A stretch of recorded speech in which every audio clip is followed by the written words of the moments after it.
Not to talk film, just discuss, to critique.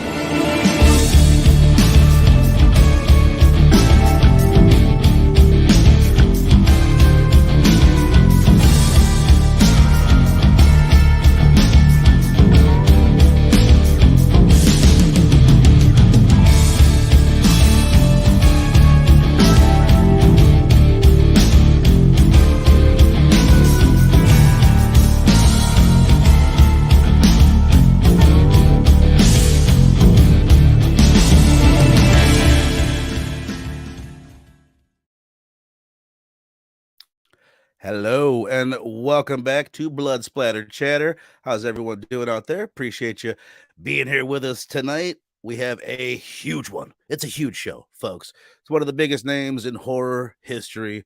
We're talking about Child's Play #1 from 1988, directed by Tom Holland. So we had to go big. We had to get some of the biggest guests I've ever had on. You know him from Pop Culture Philosophers, friend of the show and friend of the host. It's Rockin Robbie Phillips. What up, bro? Hey, friend of the show. I finally got to be called a friend of the show. That's awesome. Right? Hell yeah, dude. Thanks for being here, man. Yeah, you filthy bitch, you fucking slut. Like, I'll kill you. It's the best line, man. It's the best line. And this dude right here, I've never had him on the show. I see Perry everywhere. I think I've been on one show with him. I know he was a Chucky fan, so I had to reach out. I had to get Perry on from Perry's Comics and Perry's Gaming. What up, man? Station. How's it going, everyone? It's going pretty damn good, especially now that we are up and rolling. I've got you fine folks with me, couples in the chat, GT Comics and Evan. Thank you guys for starting out the show with us. And yeah, let's get it going. As I said, when you said Tom Holland, I was thinking Spider-Man. Right. I was like, no way, dude. Well, that's a great place for us to start, actually, because I do want to begin there. We're going to go over a little bit of background info on the show, and then we're going to walk through the plot, and then we're going to be spoiling things, and we'll give our reviews at the end and a letter grade. But I do want to start here with our history with the franchise. Perry, I know you have seen it because you did do a reaction video, but I'm not 100%. Was that your first time seeing any of these movies when you did the reaction video when you put it up? So when I was like 7 or 8, I watched I was downstairs in my basement flipping through the channels, and there was Child's Play on. I don't know which one. I put it on, and Chucky was in a closet, and he jumped out the closet like kill somebody. Freaking terrified me. The second one. Never seen Chucky after that. So as an adult, I finally grew a sack and I sat down. Like, you know what? Let's jump into the franchise. Let's see if I can get through the first one. And then I just fell in love with it, dude. Awesome, dude. I absolutely love that, man. What about you, Robbie? I know, you're a well-versed horror fan. You're about the same age as me. I think you're a year or two older. And for me, Child's Play it hit me at the perfect age when I was coming up. I was born in 83, so I was 5 years. I think I'm probably about the exact same age as Andy, or if I'm not, then you are. So I'm the exact same age. Yeah, okay. I'm the exact same age as Alex Vincent was in this film when he filmed it. He was 6 years old. So I was born in 81. This movie came out November of 88, so I'm 6 years old.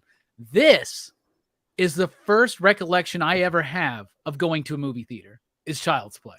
Wow. Right? It's a really cool story that really shaped my life. So my biological father, who was never really around much, but at this one point, he was like, we're going to take you to the movies.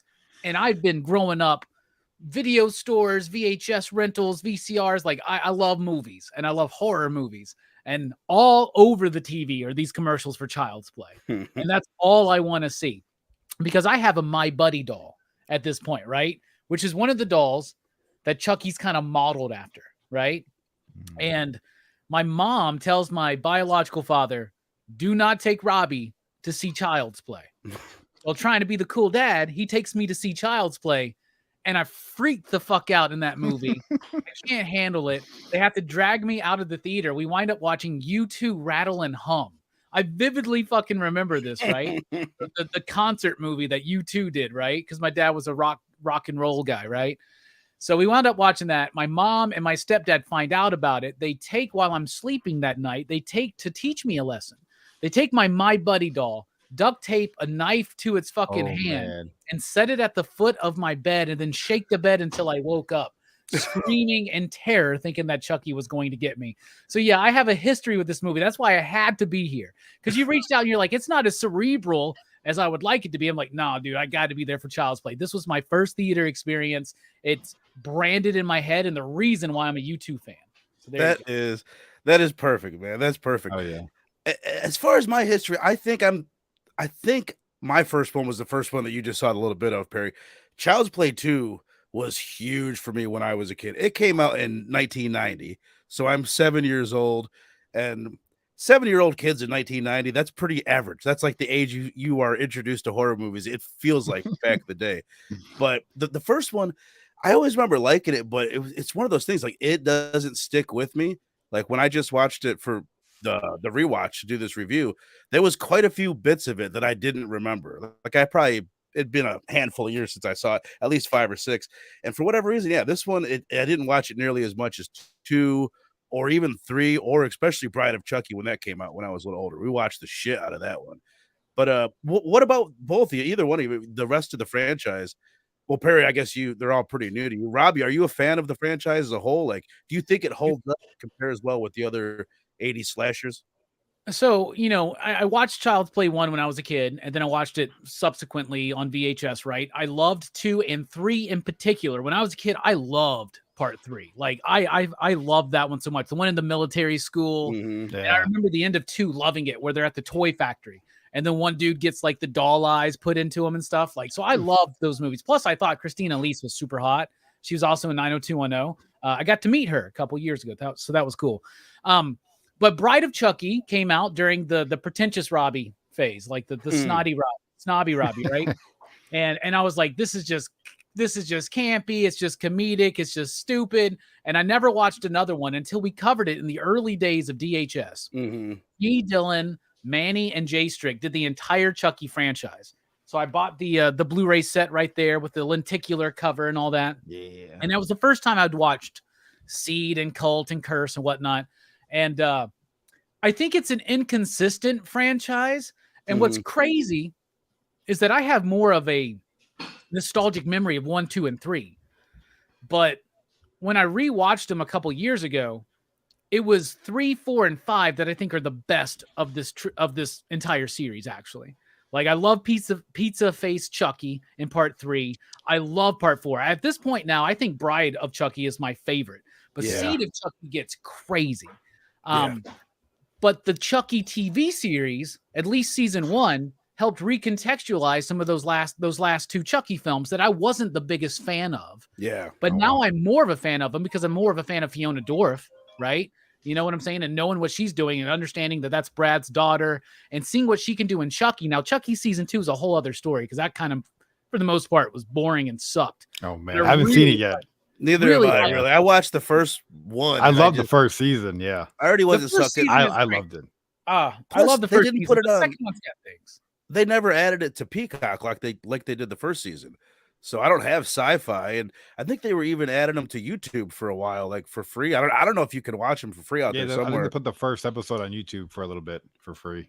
It was hard to watch it. Yeah, I had to get like some type of weird subscription and pay like $60. I'm like, what the hell is this?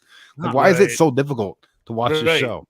It shouldn't be that difficult, especially if they had some kind of partnership with Peacock. Sorry, Robbie, go ahead. Yeah, for sure, right? Because it's Universal and Sci-Fi and all that, right? But overall, I do enjoy the character a lot. I think Chucky is a monumental milestone character in the horror iconography. You know, like, you can't have horror without Chucky, and Chucky is something that I think the character is better than the sum of his parts as far as the movies, right? But like, I do like this franchise overall, but in hindsight, I think it starts slow, gets really hype, and then just kind of fizzles a little bit. But that last season, or the first season of Chucky, was actually really solid. So overall, I like the franchise, but it's not something I would put up there. I would put Chucky up there with Michael and Jason and Freddy, but I wouldn't put this series up there with the Elm Street franchise or the Friday franchise or the Halloween franchise, if that makes sense. I think for the most part, I agree with you. I think when I did the top 10 horror icons of all time, I put Chucky at number 7, and that's just like what I call my favorite, you know what I mean? But as far as like the Mount Rushmore, I do think it's Michael, Jason, Freddy, and Chucky. Like, for me, as far as like successful icon, like looking at it as a brand, You know what I But mean? if you're looking at the 80s, Verno, you got to have Pinhead in there possibly, right? Yeah, Let's but what's go the bigger beyond the brand, 80s. What about Chucky or? Norman Bates? What about Dracula? What about the Frankenstein monster? Like, I don't know, man. I don't know. I get what you're saying. I would say I compare it like this. My nieces, who I bring up fucking way too often on this show, every one of them from 13 to 5, they all know who Chucky is, and they've actually seen the movies. They know who Freddy and Jason are, but I don't think they've actually seen those movies, and they've seen the new Halloweens. But Chucky, he remains relevant in a way. Like Norman Bates, bigger, more influential, like he's a big deal, but people don't know. Well, maybe because of the TV show, he's not as big as Chucky, I don't think, as far as like a brand and like a recognizable. Oh, I'm going to make a sticker out of Norman Bates and people are going to know what it is. You know what I mean? Or even Leatherface. I can dig what you're saying there a little bit, but like, I mean, it's a huge brand. I mean, I'm wearing a Chucky shirt right now. Right. Like I do love this franchise. I really do. Chucky is a great character, but I mean, I have to go back and think of things like Dracula and Frankenstein and the Mummy and even like Jaws. Like, and honestly, Exorcist 3, Exorcist 3 is way better than that. Well, Exorcist 3, it will be coming up at one point in this conversation. I can almost guarantee it. But I guess I'll just say my last little bit on the franchise. I had never seen past Bride of Chucky until that Blu-ray set that you were showing that's in your background, until it came out. I think like 4 or 5 years ago, I sat and I watched them all, and I've only seen the second half of the franchise the one time each. And in my opinion, I was like surprised that they were that good. I figured that they were much worse than what they were. And the same with you. I think I'm going to reappreciate them more now after watching season 1 of Chucky, because it reintroduces a bunch of different elements from the franchise.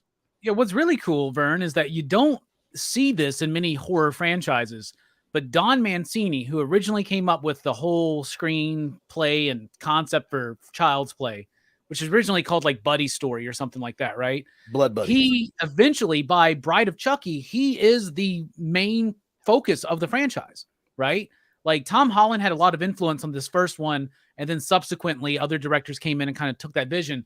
But Don Mancini got control at part 4 with Bride of Chucky and maintained control all the way through today. Mm-hmm. And it's so unlikely, and it's not something we typically see, where 4 movies into a successful franchise, a horror franchise in particular, you have one vision come in and kind of wrestle control back and then be able to hold that control for so long. Oh, yeah. Well, actually, I'm glad you brought that up, because this is something I wanted to kind of get into. I don't know if either of you guys have ever, like Robbie, when you did the franchise review, or Perry, when you were going through them for your reactions, there seems to be a lot of different stories about who came up with big aspects of Chucky and the story behind Child's Play. As you said, Don Mancini, he wrote the original script. He actually wanted to call it Batteries Not Included. And they're like, wait, there's this dude named Spielberg, and he's bigger than us, and he's gonna win that battle. So let's not go down that road. And they ended up calling it Blood Buddies at first. And as you said, the Chucky doll in that version had like blood under his skin. And the way that the magic part happened is that Andy wanted to be like blood buddies with him. And they did like a prick your finger, I prick my finger, and they mixed their bloods. Chucky becomes alive. And he's Andy's id, where Andy has enemies in real life. There's people picking on him and he doesn't do anything about it. But Chucky gets up in the middle of the night and he's going out and he's killing all of Andy's like enemies and whatnot. But they looked at that. They're like, well, who do we root for in this? Because Andy's kind of culpable and this Chucky guy is a bit of a dick. And then they give the script to John LaFia, who ends up directing the second one. And he adds a lot more to Chucky's character and defines Chucky like as the character that we know him.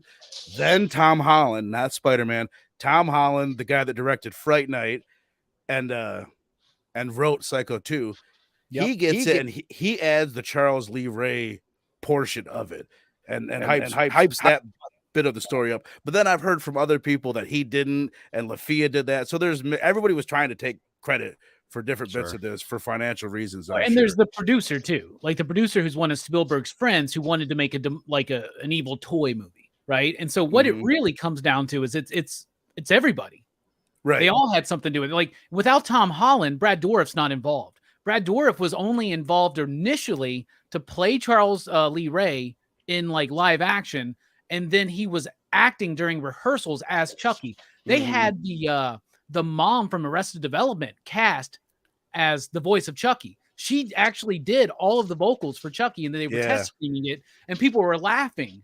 Have you heard that, Perry? There's a whole different version of this first movie with like a high pitch, and this is coming from Don Mancini, who is a gay man. He says Chucky sounds gay in that version of it, and I'm fucking dying to see that version, dude. Give me that cut. Right? Yeah, I want to see that cut. Yeah, for sure. Yeah, where's the hashtag for that? Release the gay cut. Release the gay cut. I would kill for it. Without Tom Holland, you don't get Brad Dourif. Without the producer, you don't get the money funded. Without the other screenwriter coming in, you don't get some of the flourishes on the character of Chucky and the outrageousness of it. Without Don Mancini, though, you don't get that ongoing thread of what this is actually about, which is about like advertising to children and cartoons and toys and how the loss of innocence, and things that seem innocent may not actually be. And that's something that, one of the most personal Chucky story Don Mancini ever told was Chucky season 1, because was it Jake? Is that the name of the kid? Yeah. Like, that's Don's life as a kid. That's what he's doing. So it's a very personal thing. But the true magic out of everything, and it's the sum of everything, but without Brad Dourif, Chucky fails. Like without this is the most, it's as iconic as the dude who does the Ghostface voice, where like when he's gone, it ain't going to work anymore. I mean, not even Mark Hamill could like do, because that Chucky remake, that sucks, bro. Child's Play, that sucks. Oh, dude, that was horrible, dude. Yeah. That was Smart House. The Disney Channel movie, but with Chucky put into it.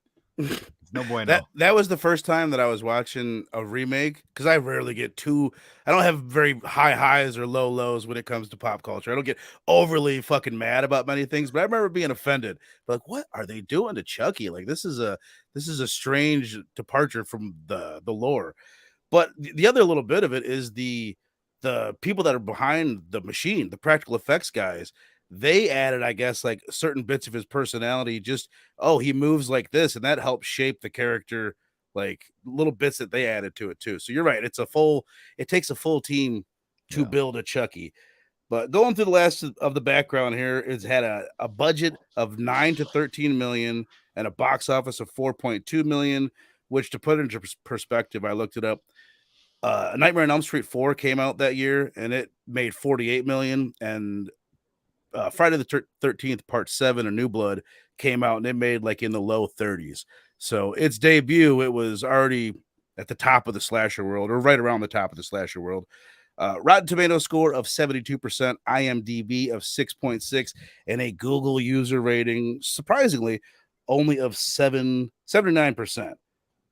So it sounded like you said 4 million was his box office, but 44 million is what you 44.2. It's a huge hit, man. Yeah. Chucky is listed as the 4th most iconic horror icon of all time on Collider.com and 15th on IGN.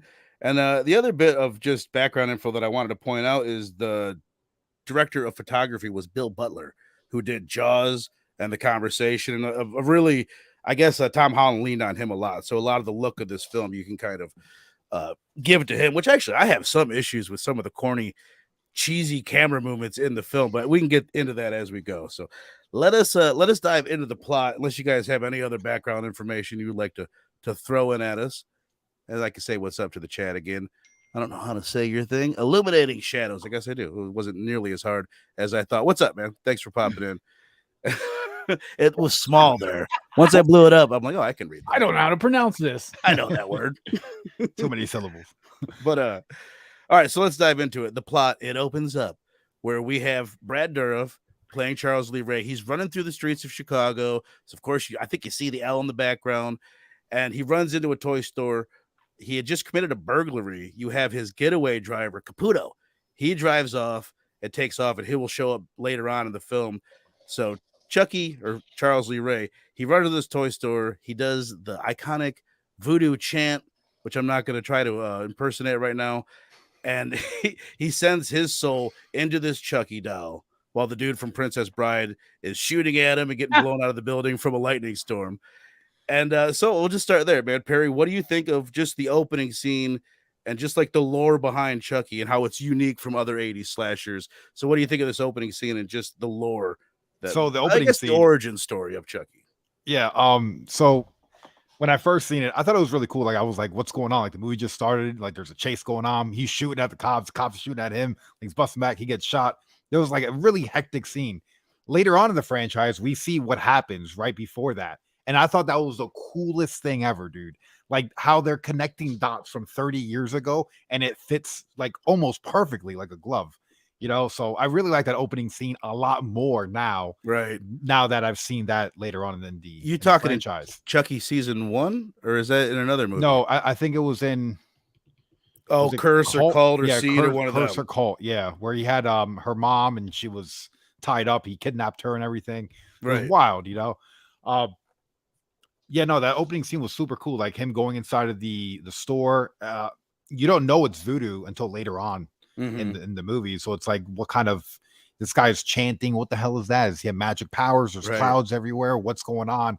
And then bam, So I don't know. It was really cool. It was a very, how do you say? Yeah, I think hectic is a pretty good word. Because it really wraps you in. Just like no talking, no dialogue, no like slow beginning, just like punch right in the face. Like sit your ass down and pay attention. Right. Definitely. My type of movie, Exactly. Same here. Which I guess from the special or some of the special features, there was a much longer beginning. That was this whole build up. I guess the cop, he was dressed as a prostitute and everything. There's this whole bit at the beginning that they're like, we'll just cut that out and jump right into the chase part. But what do you think of it, Robbie? Sorry, go on, Trey. No, I was gonna say the only thing from the intro that I just didn't like was when his buddy leaves in the van. He starts whining almost. He's like, "Oh, come on, where you going?" And I'm like, "That's not Chucky, dog. Like Chucky would have been like, you fucking little bitch, I'm gonna kill you when I get you." Exactly. Like it would have been anger, not like, "No, I'm gonna get caught." I was like, right. You know. I have one little gripe too. There's right at that part that you're talking about. There's a cop car right behind Charles Lee Ray, and then he like steps behind this like half a wall or whatever. It's like, dude, he totally saw you. Like, do that. Like, what the fuck are they doing there? All right, what do you think of it, Robbie? I like the word that Perry used, hectic. It's got this chaotic, frantic kind of opening, right?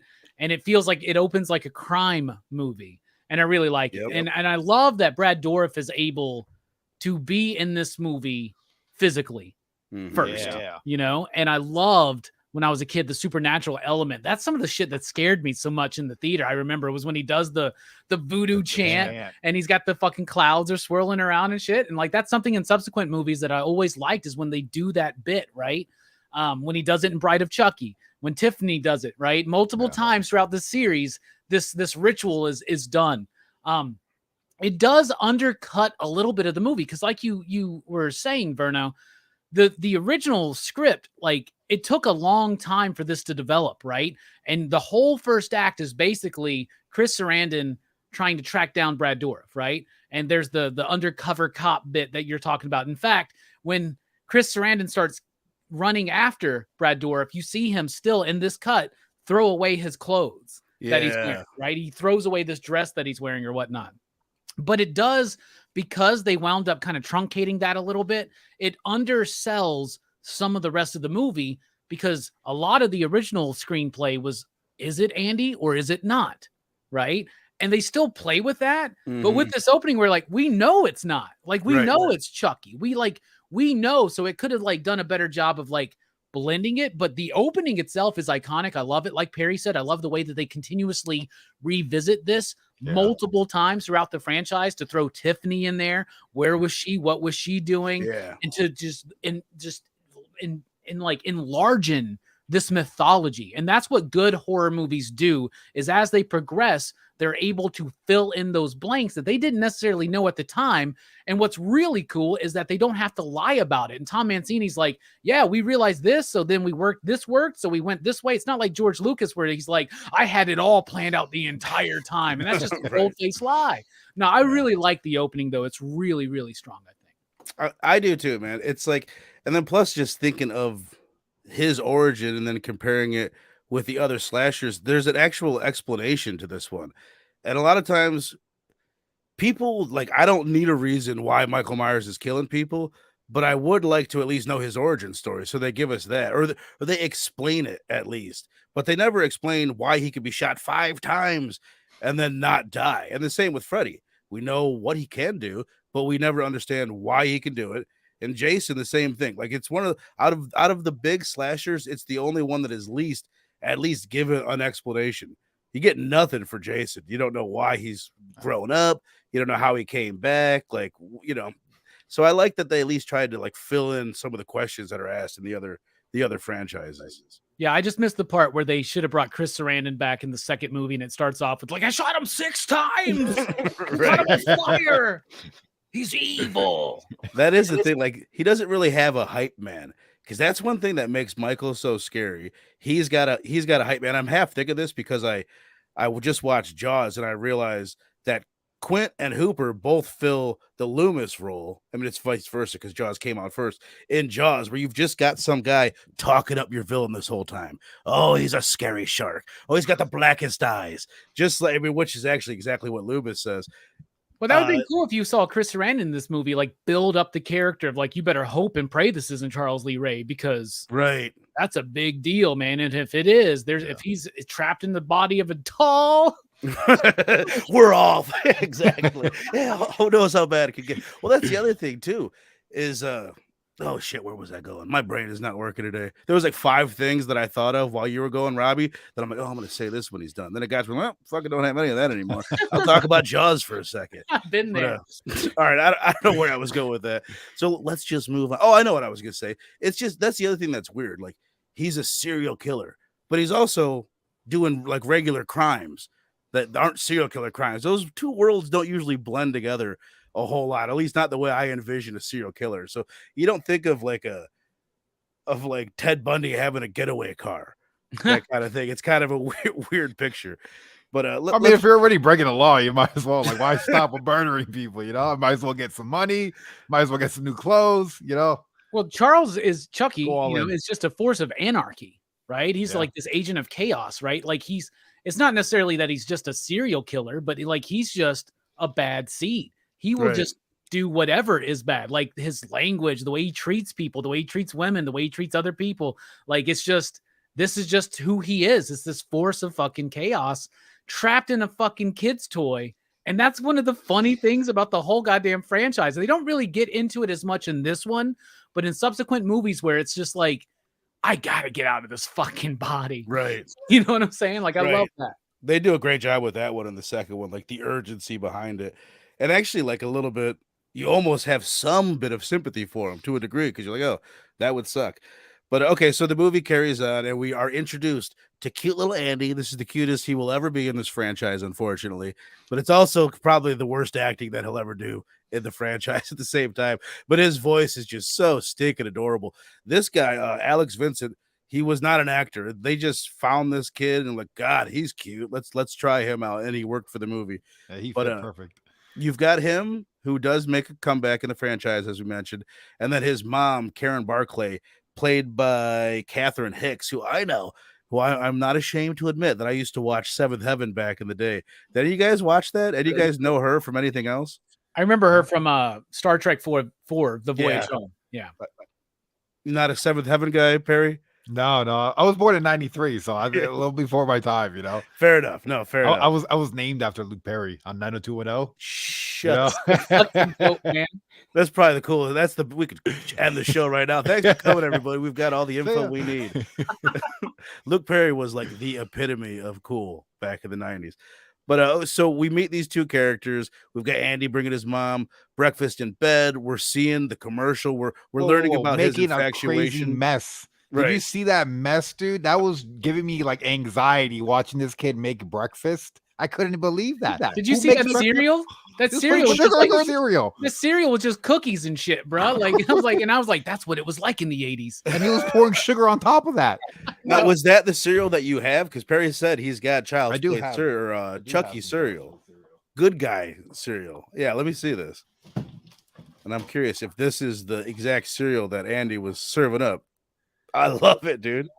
So that's like the Funko one, right? So like that's just like some like it doesn't have all the different shapes. Like, dude, it's insane. If you actually look at the bits in that cereal, they're all over the place. Oh, they got the colors right though. That's nice. It Yeah. looks like Trix, man. It does look like Trix. A little That is stale cool. though. So I bet. I might this die one if I looks- eat it. When Andy pours this fucking bowl of cereal, it looks like there's animal crackers in it and shit, man. like what the fuck? The thing that bugs me is that he takes all the sugar and he puts it in one spot. It's like, spread that bitch around, dude. Come on. Mix that up, dude. This ain't Rice Krispies. Come on, man. He's got the burnt toast. He's got the whole shebang bang. So basically, this is our introduction to those two characters. So Perry, what do you think of Andy and his mom, and then the performances from the two actors that play those roles?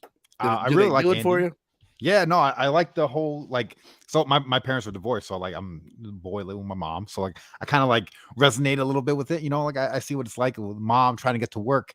Where's the babysitter, you know? But she couldn't afford a doll. I don't understand that part because in his room he has this giant train set. I'm like, there's no way you can't afford a doll, but you got this giant train set that looks like all elaborate. Like I paused the movie, I was sitting there looking at it, I'm like, that's expensive right there. Like even today's time, that's expensive, you know. But no, I really like the dynamic with the mom. It's sad that we never get to see her again. I think they touch on her one time later on in the franchise. I think when he's at military school, they say his mom's in a psych ward or something. But we never get to see her again, which I thought was like the biggest letdown because she was like a big driving force in this whole movie. So it would have been cool to see her like tied together, maybe see her as an old woman or something later on. But no, I really, I enjoyed the whole mom trying to protect her son, going back and forth, struggling with work, struggling with trying to deal with madness at home, a death, you know. So yeah, I really like the whole dynamic.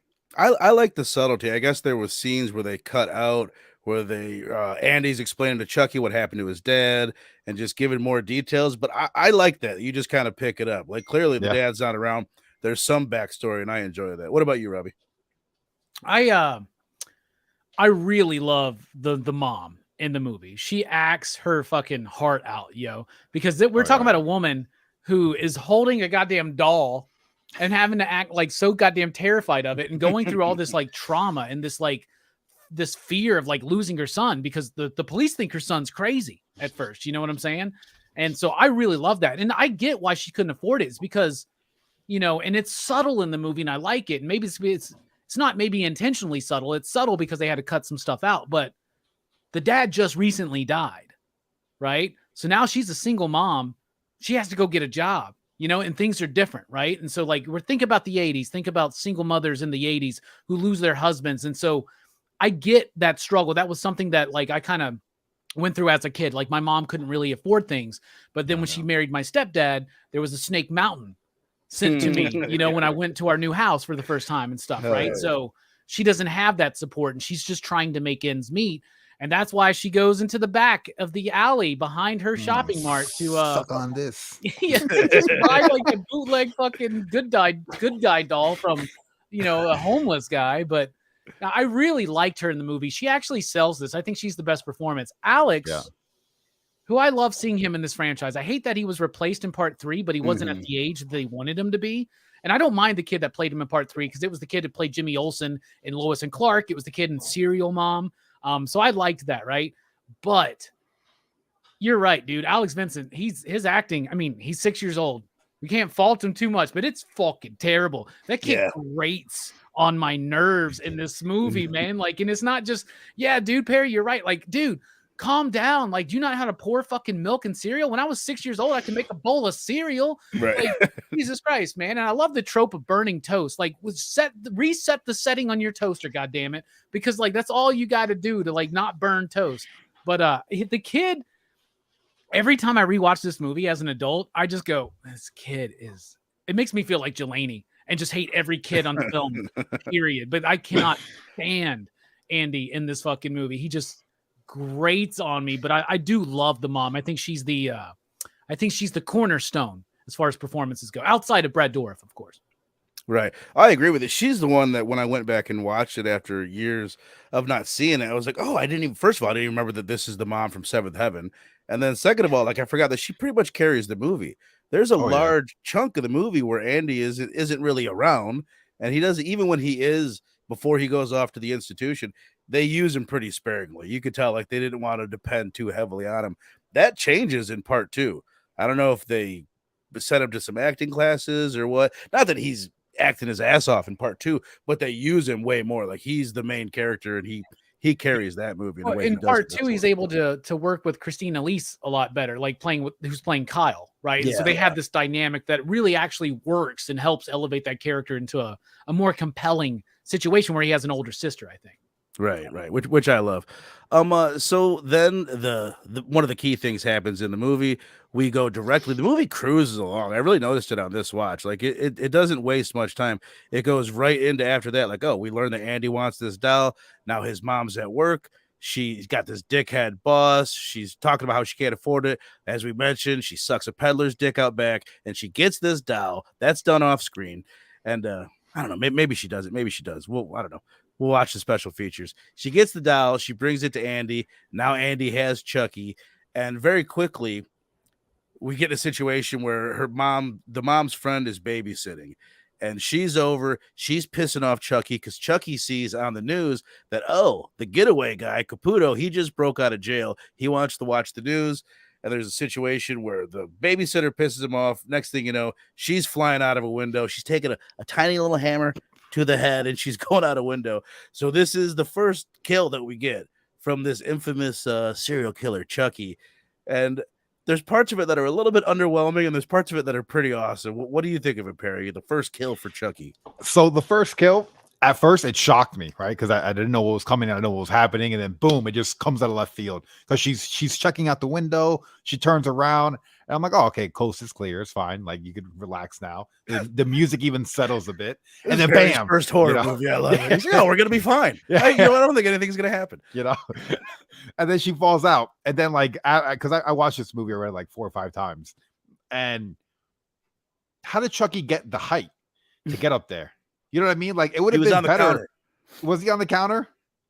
They mentioned at one point there's like feet print on the counter, so he had to have been. Oh, I thought the feet prints were on the floor. Okay, they were on the counter. That made sense. Okay, this motherfucker John Wick this shit, and he like ran up the fucking wall and onto the counter and just leapt at her, man. Because he could just hit her in the shins and that would have been fine, or hit her in the knees and make her stumble back, and she still would have fell. He hits her one time with this tiny hammer, and she like flies back like 10 feet to the window. Hey, I've never been hit with a hammer in the eye, so I wouldn't know how I would have reacted to that, but. Yeah, no, I thought it was pretty shocking seeing her fall. Like, I didn't think she was going to go out the window. Like, all right, he killed her with the hammer, but she then falls out the window and lands on the freaking car. And then mom comes home from work, like, what's going on? Like, that's insane. Like, I can't imagine being a parent coming home and then seeing police all outside your house. Like, what's going on? Yeah, no, that would be terrifying. And she does sell it too. I like the way they do it where she gets off the bus and then she turns and faces the building that she lives in, and she's blocked by the bus, and like, move that bus. They like do the reveal, but it's like the opposite. That was cool. What do you think of Chucky's first kill, Robbie? I like Chucky's first kill. I mean, it does. What's crazy is all of these kills in almost all of these movies seem so ridiculous in hindsight, right? I mean, it's a doll. There's like a 2-foot fucking doll running around just like with a hammer and a ruler and like fucking garden shears and just tearing people up. It's why eventually in the series they had to put Fiona in a wheelchair to be like, yo, I think people have caught on to the idea that this doll's not going to be that threatening. Like, I feel like if Chucky's coming at me, I'm just like, it's like if a cat or a dog come at you, you can just kick it away. Like, I don't know, but I've been bit by a dog and they can be pretty vicious. So they do hurt. But what I love about it, it's iconic, right? Because the building that they chose for the exterior is a very iconic building in Chicago, right? And it's the movie poster is the babysitter falling out of the window, right? So I like it. I would have liked to have gotten to know her a little bit more, so that the death kind of mattered a little bit. But as a first kill, it kind of comes suddenly. And even though we know that this Chucky doll is possessed by the spirit of Charles Lee Ray, I do kind of like almost the slow reveal to actually, because it leads to that really big moment where he speaks on camera for the first time, which is, I think, the best part of the movie. Yeah, same here, dude. Like, I think the bit where he isn't revealed yet, it's kind of, there's elements left over from the original script where it was going to be more of a mystery. And it's like, I don't know if you need it right there. I mean, you could almost do exactly what they did. The biggest thing that like doesn't sell it for me, I want to see a crazy look on the woman's face before she gets hit with a hammer. She does a little like, oh, she's like normal shocked, like on a mild way. She needs to be like, what the fuck is that? Ah, you know what I mean? There needs to be like an element of like confusion and the fear. You know what I mean? Yeah, absolutely. Because it does, like, she doesn't have enough moments during this. Like, she has a couple moments where she's like, wait, why is the TV back on? Why is the doll in the sitting there watching TV? Like, there's a couple moments like that, but the suspense could have been built up a little bit better. But at the same time, it does work, and it's hard to, with the way that this franchise and this character in particular have developed over the years, and also knowing that this movie's from 1988, and in 1988 they're really cracking down on the level of violence and gore in these films. If this movie would have been made 3 years before, it would have been gnarly. It would have had TNA. It would have had like blood and guts. But like just 3 years into that Tipper Gore kind of shit, right? And they're like softening a lot of these horror films. And Chucky, it was a franchise that kind of had to languish in that like less gory, less sex-filled kind of thing, right? But at the same time, it kind of works for it because then they are able to lean into the humor. Now they don't necessarily do it so much in this one, but I don't know. I do like that first kill, but the problem is when we watch this movie today, knowing what we know about this character in this franchise, it feels tame, feels a little soft. It doesn't feel like they're going as far as this franchise will eventually go. Right. No, I agree 100%, man. So the next bit that we get now, Andy's under suspicion. We got the cops show up. He's got matching shoe prints. I love the fact that he's like, well, at first the cop's like, well, it couldn't have been Andy. These shoe prints don't match any of the shoes that are in his closet. Then he looks at his feet. He's like, oh, shit. He's like, I never checked his feet. It's like, what kind of cop are you, man? You're like the worst cop ever. But you don't fit any of the shoes that he has, except for the ones he's wearing. Yeah, exactly. Like, duh. Because he starts out dressed like a good guy doll. Yeah, which I love, dude. I would totally rock those pajamas. We should have all been rocking those pajamas for the show. That would have fucking killed. But okay, it carries on from there. The next like chunk of the movie, the second act it's Andy getting, I don't want to say blackmailed because he's not like necessarily purposely trying to do it, but it's a lot of confusing bits where Chucky's going to kill Caputo, the getaway driver. He blows up the building. You think that it's Andy. And then Andy, after this, now there's two people dead, and he's the prime suspect in both of them. So they lock him up in some kind of juvie mental facility of some sort. And then after this, we've got the big reveal, I guess we'll say. Let's just talk about this scene for a second. Perry, your reaction. You're the king of reactions, man. What was your reaction if you could take yourself back to the first time watching Child's Play? When Chucky turns, at one point, you've got the mom. She's so desperate at this point. If you really put yourself in her situation, she's lost her husband. She's got her only child. He's now the prime suspect in 2 murders. He's been taken away from her. And how desperate she must be to be holding this doll and being like, please, like, let him be right. Say something to me. And then Chucky says, and I quote, "You stupid bitch, you filthy slut. I'll teach you to fuck with me," which is one of his best lines of all time and one of his first. What was your reaction? And then he goes fucking crazy. He starts biting and shit. What was your reaction the first time you saw this? Instantly fell in love with the movie, dude. Like right then and there, I was like, that's my dude. I love that. Like, fuck yeah, I need more of that, you know? But I like the buildup. I like the buildup of the batteries coming out the box. Yeah. You know, her starting to connect dots in her head, like, maybe I should listen to my son, you know, and then going over there and finally putting on the fireplace. And then the money shot, man. It was intense. It was the only, like, besides the 2 murders, it was only like the real, like, rated R feeling that I had so far in the movie. That was like, holy shit. It just punches you right in the mouth, dude. Like, whoa, you know? So, yeah. Super cool. That's my favorite part of Chucky. Anytime I see Chucky just like get bowed, like call someone a pussy or fucking just go in on somebody, I'm like, yeah, fucking go harder, you know? Like, I love it, you know? Hell yeah, dude. Same here, brother. What about you, Robbie? It's the iconic moment of this movie, man. Like when that doll comes to life, man, she's like threatening to burn it, right? And when you're watching the movie, even when you watch it, like after having watched it so many times, you're waiting for this moment. You're waiting for that doll to come to life. And like, I love the moment when he falls and just rolls under the fucking couch. Yeah. Oh my god! And you're Yeah. just like, what? That felt weird. You know what Yeah, I'm saying? And she's just like, wait, what's going on? She's like Perry said, piecing the fucking shit together, connecting the dots. And then, yeah, when he just goes off, you stupid bitch, you filthy slut, teach you to fuck with me, and just starts going off. It's just like wild. And that is the moment where the Chucky that we know and love for the series really shines and live in that moment. And once again, man, 1988, horror movies are getting soft. Music's getting softer. Everything's got a shine and a glitz to it. And then this moment happens. And like Perry said, it's like the first rated R moment for real. And you're just like, what? Hell yeah, dude. I think he again compared him to the other 80 slashers. Chucky came more fully formed than the other ones. He changes, he gets funnier, but he already comes in funny. Like he's out of all the other ones, it's the most well, I guess Michael doesn't count, but compared to him and Freddy and Jason, you get the Chucky that we know and love, damn near completely formed in this movie. The other bit I wanted to say about it, fuck, man, I'm losing it. So I'm losing it. That's why I'm over here writing everything down.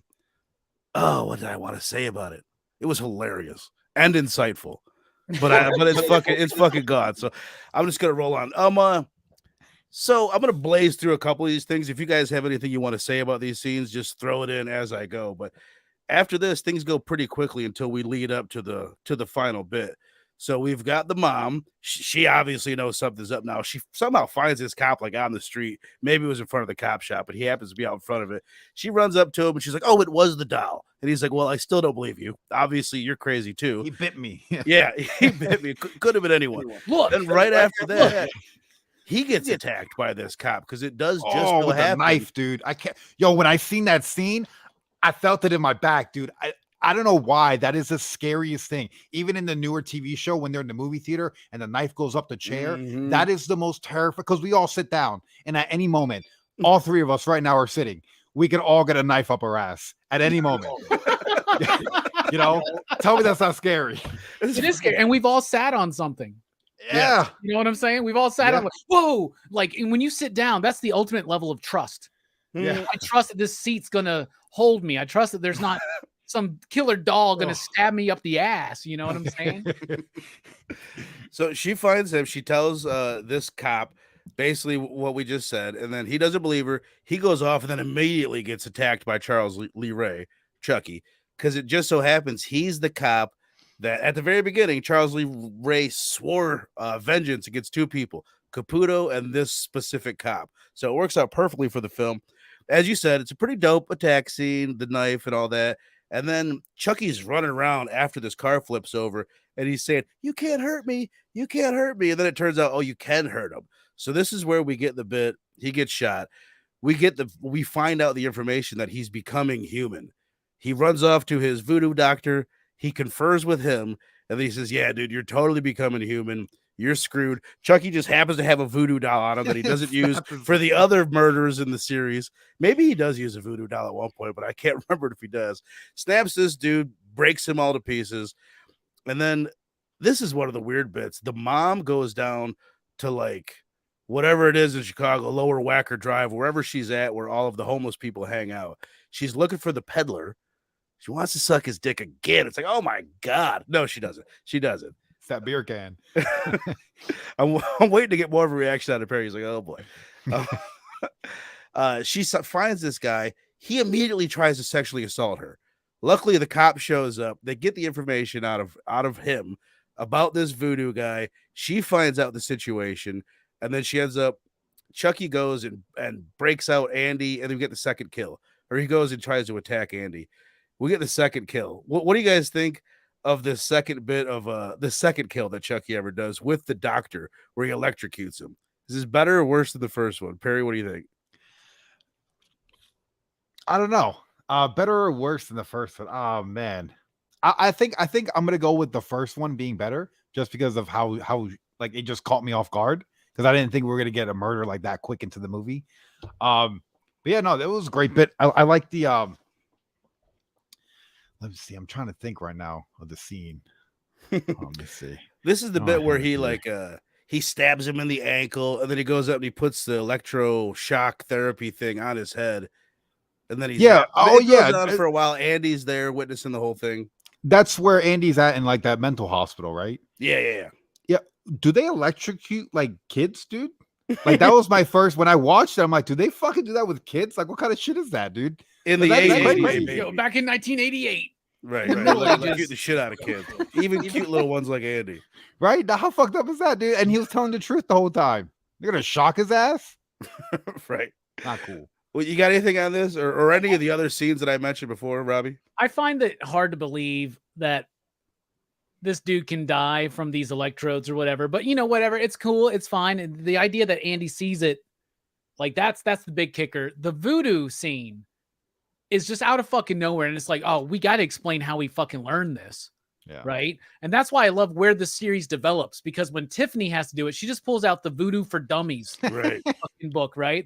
I like that bit. And the other thing is 1988, nobody's concerned about this fucking 6-year-old kid taking a train across Chicago by himself. Like Right. nobody's like, you got a parent or something, kid? Like, what's going on? He had a doll. Yeah, he has a doll. He's fine. He's got one of them good guy dolls. He's gonna be Hey, okay. my kid. Yeah, exactly. I thought the same thing, dude. I guess there's a whole bit that they cut out of the movie, this whole subplot that involved a special needs girl. Yeah. That evidently Chucky, like, he befriends her when he goes to this mental institution, and she somehow like helps him get through it and get to Andy. And they cut that whole bit out. I'm kind of curious to see that too. I wonder if it's in the deleted scenes, because I didn't watch that bit. So basically, after this, it ends up Andy gets back at home. Chucky's trying to do the voodoo curse on him. He's trying to go into Andy's body to stop from becoming permanently stuck in this doll. And Andy's mom shows up. They put him in the fireplace. They light the match. Andy says one of the most ridiculously cringy and funny lines in the history of cinema. He's like, what's Chucky say? He's like, I thought we were going to be friends to the end. What? He's like, this is the end. This is the end. When the way he delivers that line is insane. But after that, Get to the chopper. we get burnt up Chucky. And to me, like, this is the coolest moment of the movie. Like, burnt up Chucky looking cool as shit. Well, just Robbie, what do you think of the whole third act, the final battle? What are your thoughts on the end of this film? I really like the end of this film. I love the burnt look for Chucky. I love how long it takes them to kill him. Like it's like, oh, we shoot him, we cut off his head. No, it doesn't even matter. And then I love the cop at the end too, who's all like, no, see, he's just a doll. Y'all are all crazy. And then the fucking body comes out and the head's like, kill him, choke him. So why is he acting like he isn't the body? You notice that? It's like his head, and he's telling the body what to do. It's like, is there two of you now? Yeah, Can you right. split I mean, souls? maybe this is like some leadway into Cult of Chucky or something Right. like that, where we can split the personalities, right? Because they go crazy with this whole concept. But I do like the ending. I think it's one of the stronger bits. I think the third act is probably the strongest in this movie, to be honest with you, except for maybe the cold open there with Charles Lee Ray getting hunted down, doing the voodoo thing. But I like the end. And what's really crazy and I think the biggest star of this movie is the special effects team, the animatronics. Oh, Like it took them months to really get this down. And yeah, they got a little dude in a suit sometimes, but for the most part, this is like just animatronics. And you really see that when the burnt up stuff. And that doll is like moving around. It's like running, it's walking, it's got expression. It's really crazy. And they even had to go so much as to, they couldn't get the animatronics to work quick enough to go along with the dubbing of Brad Dourif. So they actually would have to slow down the animatronics. So they would have to do it even at a slower rate so they could speed up the footage so that the vocals would match the mouth movement. But to me, the star is the animatronics, and it really highlights and shines in the third act. Hell yeah. I want to say, I meant to write the dude's name now. It's either Kevin Yeager or Bobby Yeager that was the lead guy, and he ended up marrying the mom in this movie, Catherine Hicks. They're still together. At least they were in the interview that I saw from like 10 years ago. But no, dude, they're amazing. I guess it's 3 people just controlling the face of Chucky. 2 guys working the mouth and the chin or the cheeks, and then 1 guy with like this thing strapped around his head. that when he opens his mouth, it controls the mouth. And then there's other people controlling the body. So it's like a 5 to 6, 7-man operation just to That's control. wild. Isn't it insane? And then you mentioned the little person. I think his name is Ed Gale. To me, I think there's some movies where they don't utilize that, like having a little person. But to me, that it adds so much to this movie. I Do guess we see him when Chucky's running? That's the little person running? Well, there's certain times, like there's one instance early on with the babysitter where it's actually Alex Vincent's younger sister.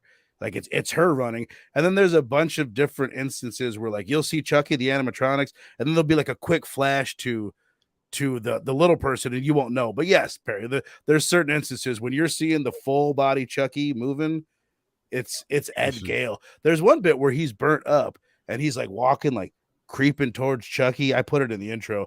That's Ed Gale. And wow. To me, it adds a shitload, dude. It makes it. There's a lot of bits too where he's like walking and running that are just animatronic because they had that all figured out. And their biggest problem was that the Ed Gale, right, was like actually like a foot taller than Chucky. So they couldn't always use them. And then when they had to use them, they had to get clever with it. And that's something that we've lost in filmmaking today, where they're just like, oh, CG it. And know where that goes now. Dude, you know what they did? They built sets that were 30% larger than life just to make it fit. It's like, dude, yeah, you're right, Robbie. They would never do that these days. Like, they only do shit like that for Tom Cruise. There's not the amount of like problem solving that there was back in the day. But what do you think of the third act of this film? Well, let me set up the end of it because that's what we're talking about. At the very end, like you said, Robbie, it's the other cop comes in. There's this fake out thing where they think he's dead, and then the dude from Princess Bride, the vampire from Fright Night, he shoots him in the heart. You got to shoot him in the heart, which to me was like slightly cheesy, and that is supposed to be the death of Chucky. And Tom Holland, the director, he says he went way out of his way to try and make it so there wasn't going to be a sequel. He's like, I burnt him, I shot his limbs off, we blew up his fucking head. Like, there's no way that this guy is coming back. So that was his goal. But what do you think of the end of the film, Perry? I thought it was almost perfect how he died in the beginning to the gun, and then he dies at the end to the same freaking gun. Like that was, to me, that was so cool. No, I thought it was a great ending. Yeah, I had the same question at the end of the movie. I was like, because I know there's more movies after it. I was like, how the hell are they gonna bring him back? Are they gonna like do a whole new story, like maybe an anthology? Like I was confused because I'm like, homie's dead, dude. Like there's no way he's coming back. And then he came back. But yeah, no, I thought the ending was great, dude. I like to see the animatronic with the eye coming out, whole burnt Chucky. You know, that scene where he grabs the cop, super cool, man. You know. And then I like how it doesn't drag on at the end. Like once they leave the room and Andy turns, done. I'm like, yeah, dude, you know, like don't waste my time. This movie doesn't waste your time at all, which is why I like it. It's nice and short. It's like under an hour and 30 minutes. Right. Speaking of not wasting their time, let's this seems like a good place to jump right in to your overall thoughts. Perry, what do you think of Child's Play 1988? And what is your letter grade for the film? Anybody down in the chat, if you've seen Child's Play, which you have, go ahead and slap a letter grade down in the chat below. Same with you guys on the rewind. I want to know what you think. Perry, what do you think, brother? I'm gonna give it a hard A+. Holy shit. Yeah, I major pussy right here, right? Like definition of pussy. And so watching horror movies is like not my cup of tea at all.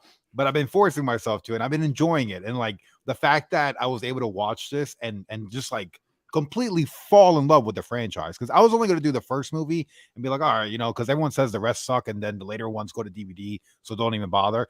Those are some of my favorite. You know, like I love Curse, I love Cult. I think they're amazing. And then the TV show wrapping everything together. The whole franchise to me is an A, solid hard A across the board. Yeah, no, this is like horror light edition, because it's not like it's not gory, it's not, you're not gonna see like a bunch of nudity, like it's just like a fucking doll going ape shit and everyone's losing their mind trying to figure out what's going on. What else do you want? You know, like it's fucking awesome, you know. And then I know in the beginning you were comparing it to the other horror franchises. To me, I think Chucky's probably the top for me, just because I like how the story just continuously flows on for the next couple decades. Yeah. No, I agree with it. It's definitely the thing that it has on the other franchises. There's been the one voice, Don Mancini, that's been he's not the only voice, but he's been the strongest voice throughout the course of the franchise.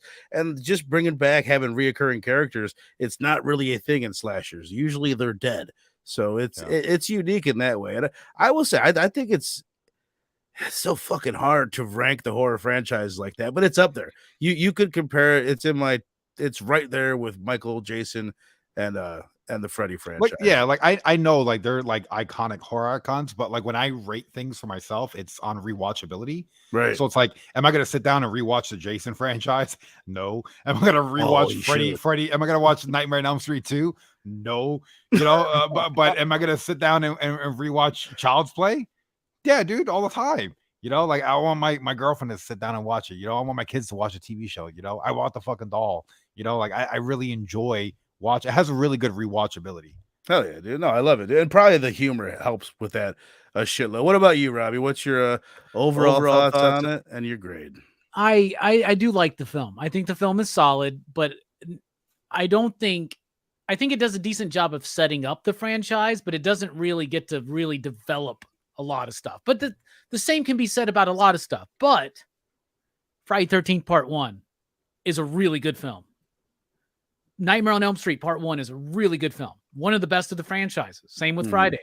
And Halloween, it is the best of the franchises, the first one. Right. Child's Play is not like that, right? And Hellraiser's like that. It's the first one is the best, and then there's varying degrees of success.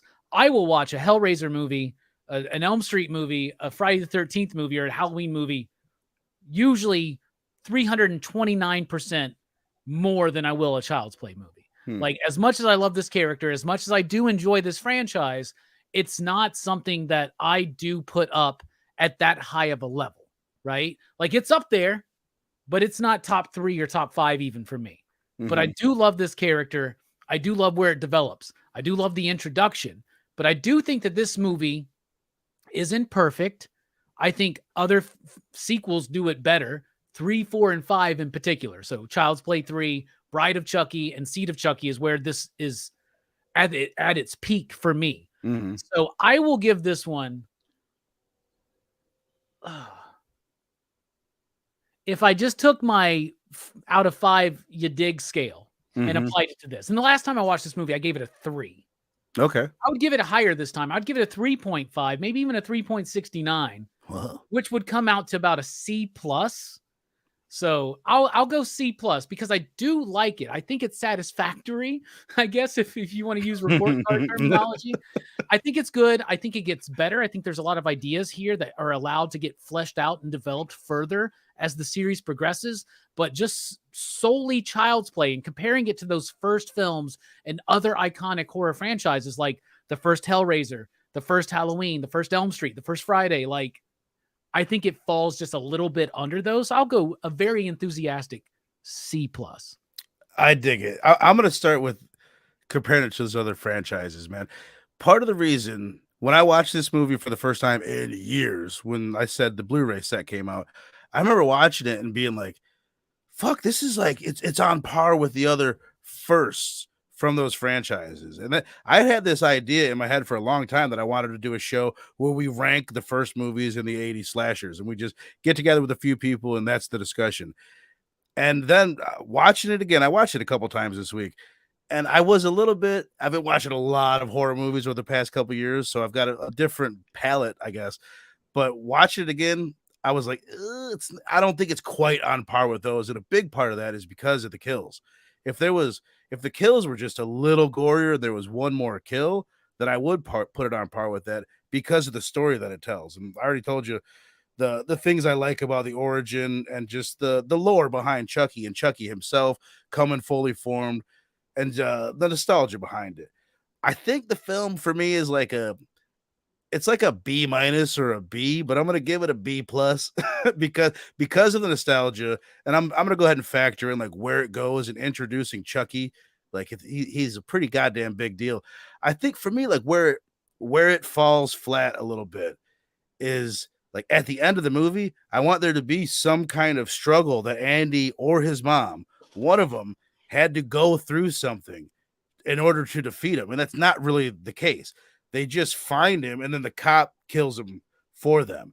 And that's why, like, although it's fucking entertaining as hell, the third act and how dope he looks and everything, it's visually cool. And I think there's some good suspense. There's some funny moments, but it's like, I think that's what makes it like, does it give Andy or Karen, I think her name is Karen, whatever. It doesn't give his mom like that full arc that I want from the movie to send it home and make me want to give it an A. So it's a dope movie. For me, it is definitely rewatchable. And the length helps a shitload with that too. Under an hour and a half, slashers, sign me up.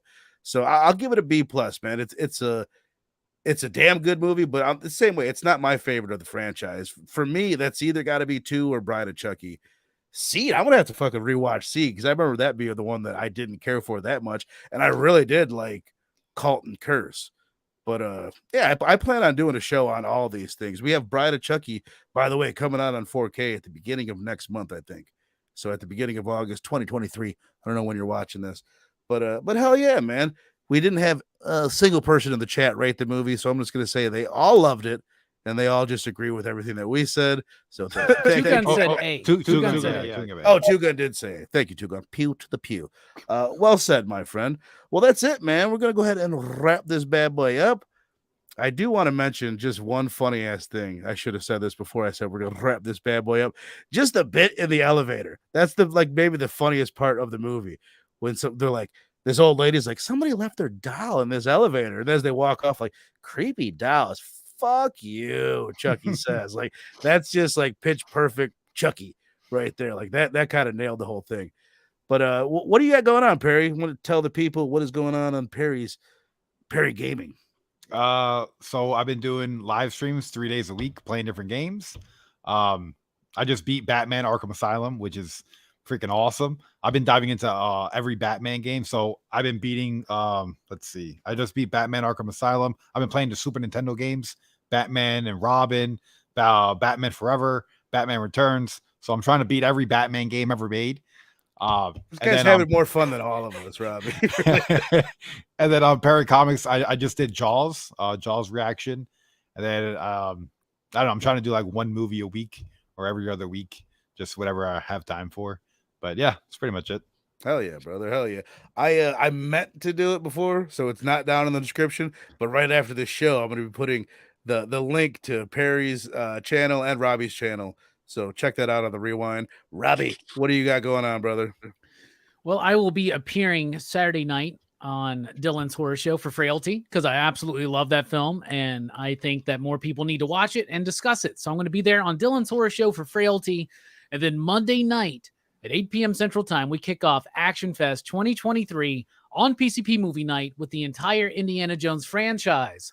All 5 films discussed and reviewed by the PCP Army. And after that, we're doing Chuck Norris and Missing in Action. We're doing the Kung Fu movie, Ip Man. We're doing the original Predator with Arnold Schwarzenegger. And we're ending it with the Beverly Hills Cop trilogy. So it's going to be a great action fest. And then right after that, Horror Fest 2023, the best one yet, y'all. You don't even know. Y'all don't even know. Hells yes, my friend. That is awesome. So you guys, make sure you're checking out Robbie's channel. Make sure you're checking out Perry's channel.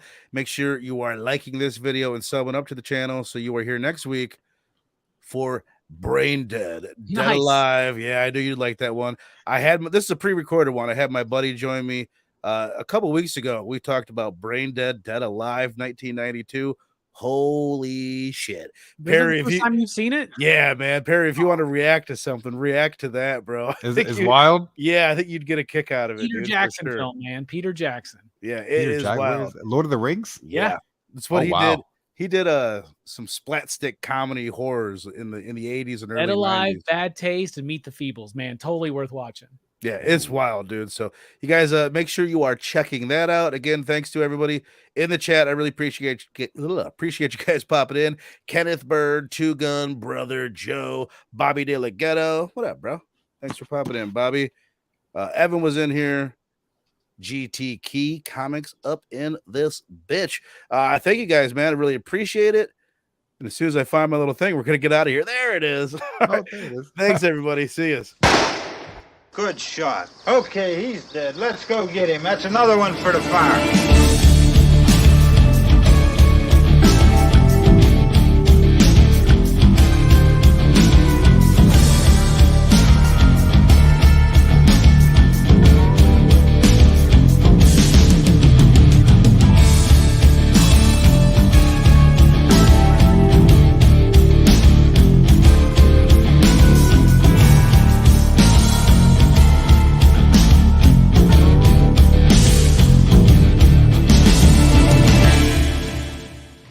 Goodbye, my angel. I hope you have a good time. But of course you will.